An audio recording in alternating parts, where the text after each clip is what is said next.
now know is that so many of our modern skincare regimes really suppress the beauty of this symbiotic system that we have with our microbes.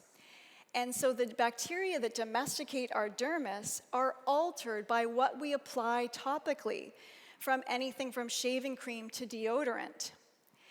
And our daily diet of chemical creams and cleansers is really devastating the bacterial population on our skin.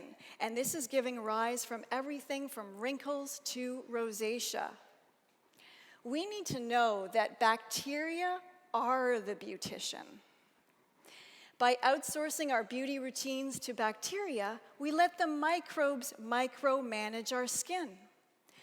As ultimately, this is what unplugs pores, not the esthetician's extractor or plastic exfoliating beads. As blackheads begin from a congested colon, rosacea is linked to leaky guts, and acne arises from oxidization. So a thriving microbiome is your BFF, is your best friend forever, and really works like the best beauty cream ever. So when you have a healthy microbiome on your skin, it does things like, all those beauty ads are saying what their creams do, but they don't. So it regulates collagen, prevents infections, improves the breathability of your skin, regulates innate immunity, maintains your acid mantle, prevents cellular abnormality, regulates lipids, peptides, and sebum, maintains moisture, helps heal burns, scars, and wounds. It reduces your sensitivity to UV rays, and it upregulates vitamin D receptors, which is what's in your skin to receive the sun's rays. And your skin's microbiome is constantly communicating with your guts, brain, hormones, and nerves. So only only a milliliter of skin separates us from the outside world. Yet, this multi-layered microbial design really provides the perfect protection.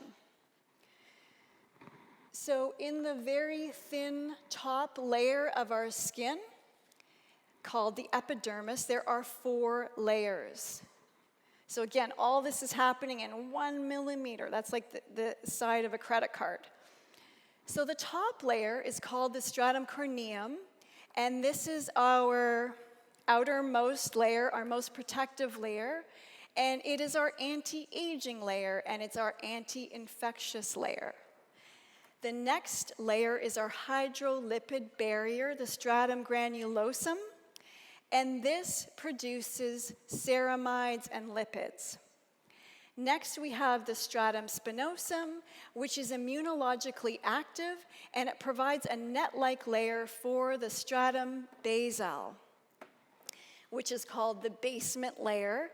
And here in this layer is where keratin and melanin cells are produced, and they are pushed up to the stratum corneum every 14 days. And this continual process of cellular renewal and regeneration leads to the loss of 40,000 skin cells every minute of our lives. I'm always blown away by that. I would think that might be in a day. So because the stratum corneum, which is the top layer of the skin, again, so that basement layer is pushing up all those skin cells to the top layer. So the stratum corneum is mainly comprised of dead skin cells. And this has led to the practice of chemical peels and excessive exfoliation. However, our skin actually needs those dead skin cells for a while. And what happens is, when we over-exfoliate, we create a situation where cell loss exceeds cell production.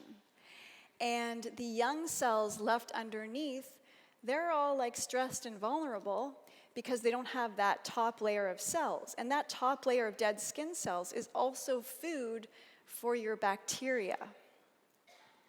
So when we do this regularly, and we do every day, generally people are scrubbing and scrubbing and rubbing, what happens is we're removing the food source, we're allowing an easy entrance for toxins, and we're essentially eliminating our skin's first responders. And, you know, when we take away the skin's first responders, then we're allowing infection and toxins to enter our skin more regularly. On top of this dilemma, we are exacerbating the situation with our soapy, squeaky clean cleansers.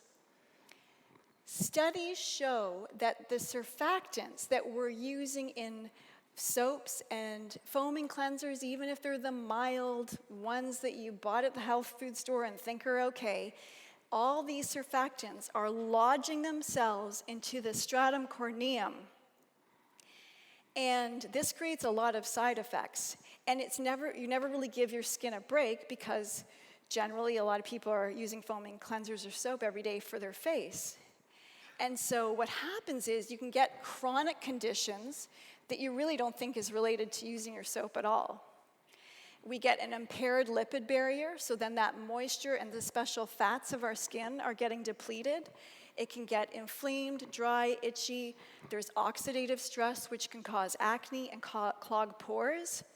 And then we have impaired signaling between the body, and so this can create irritation and also can create premature aging.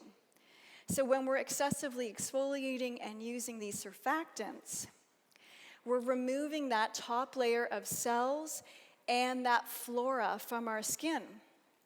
And when we do this, when we venture out into the world without that top layer and its flora intact, it's kind of like going on vacation and leaving the front door of your home open.